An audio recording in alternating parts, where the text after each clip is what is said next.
The rain was merciless that night, pouring against the glass walls of Blackwood Tower as if the sky itself was weeping for her. Elena Dawson stood in the middle of the CEO's vast office, her hands trembling, her voice fragile but fierce. "Mr. Blackwood," she said softly, clutching the edge of the contract, "I'll marry you." Her words cut through the silence, and the man before her, Alexander Blackwood, the youngest billionaire CEO in the city, lifted his gaze. His dark eyes were calm, cold, unreadable, the kind of eyes that had never been denied anything. For him, this was a transaction. For her, it was survival, but fate has a cruel sense of humor, because that night, neither of them knew that a deal signed in desperation would turn into a love that would rewrite both their destinies. It all started 3 weeks earlier when Elena's life collapsed like a house of cards. Her mother's heart condition had worsened, the surgery cost a fortune she didn't have, and her younger brother had been expelled from college after a scandal he didn't cause. She had begged, borrowed, worked day and night, but it was never enough. Then she lost her job after her corrupt boss framed her for theft. Desperation led her to Blackwood Enterprises, hoping for any position that could help her pay her mother's bills. But when she stood before Alexander Blackwood, ruthless, powerful, and painfully handsome, she didn't get a job offer. She got a proposal. Alexander didn't believe in love. Love, to him, was a weakness, a liability that destroyed his parents and scarred his childhood. But his grandmother, the only person who'd ever shown him real affection, was dying. Her final wish was to see him settled before her surgery. He couldn't tell her no. And so, in his calculating mind, marriage became a solution, one without love, without emotion, without risk. He needed a wife who would agree to a contract. When Elena's resume landed on his desk and he read about her desperate financial situation, he saw an opportunity. She would get the money she needed to save her family. He would get a wife to satisfy his grandmother's wish. No love. No strings. Just signatures on paper. Their courthouse wedding was quiet and cold. There were no flowers, no music, no smiles. Yet, when Alexander's grandmother, Mrs. Blackwood, saw Elena for the first time, her frail eyes lit up with joy. "You're even more beautiful than I imagined," she said, holding Elena's trembling hands. "You've brought life back into this family."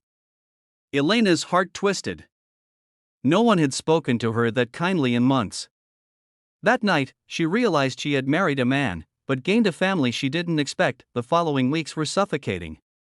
Alexander treated her like a stranger in his mansion, polite, distant, detached. He worked late every night, his presence more like a shadow than a husband. Elena lived quietly, spending time with Mrs. Blackwood, learning the routines of the grand but empty home. The old woman adored her, often telling Alexander, "You could learn a thing or two from your wife. She has heart, something this house lost long ago." Alexander never responded. He simply turned away. But deep down, her words began to echo in him. One evening, Alexander came home earlier than usual.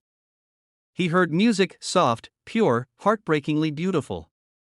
Following the sound, he found Elena at the piano, her fingers gliding gently over the keys, her eyes closed. For the first time, he saw her not as the woman he'd bought into a contract, but as someone alive with emotion. When she noticed him watching, she froze.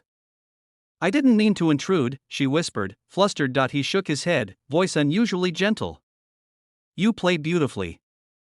She smiled faintly. "Music listens when no one else does." Something inside him shifted. For the first time in years, the cold walls around his heart cracked. He found himself lingering around her more, noticing the small things, how she always cared for his grandmother, how she laughed softly with the house staff, how she never asked for anything, not even from him. It confused him. It scared him. And yet, he couldn't stay away. But the world had its own way of testing fragile happiness. One morning, a headline flashed across every screen in the city: "Blackwood's bought bride, the woman who sold herself to the billionaire." The media tore Elena apart, calling her a gold digger, a scam artist, a social climber.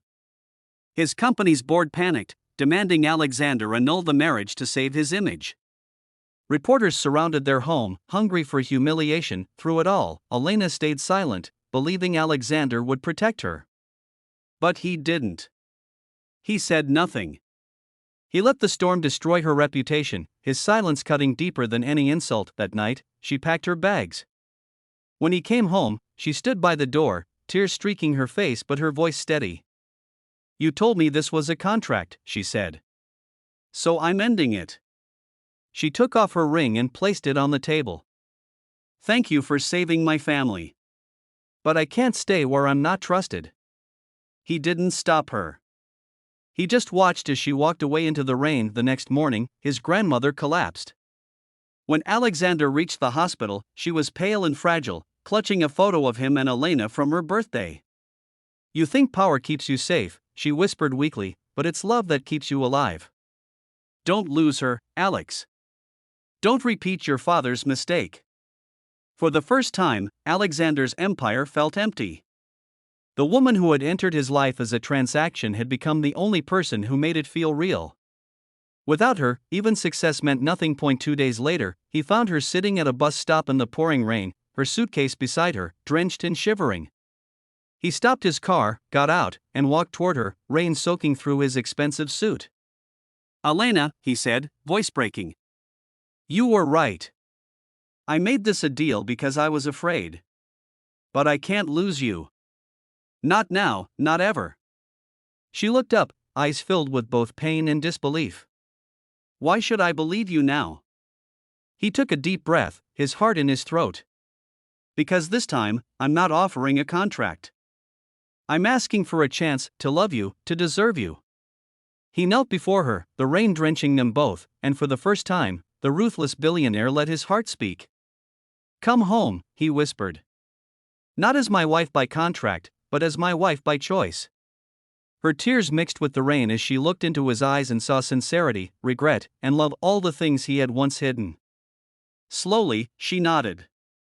"Then take me home," she said softly. Months passed, and the world saw a new Alexander Blackwood. He was still powerful, still commanding, but no longer cold. He laughed more, smiled often, and spoke kindly. He walked hand in hand with his wife at charity events, stood beside her during interviews, and when tabloids tried to stir old stories, he defended her openly. "She's not a gold digger. She's the woman who taught me what wealth really means." His grandmother recovered, her laughter echoing once again in the mansion that had once felt like a cage. Every corner of that home now carried Elena's touch, warmth, light, life. One evening, as they stood by the window overlooking the glowing city, Elena smiled. "It started as a contract," she whispered. "But it became something real." Alexander wrapped his arms around her, his voice low against her ear. "You didn't just become my wife, Elena. You became this family's treasure."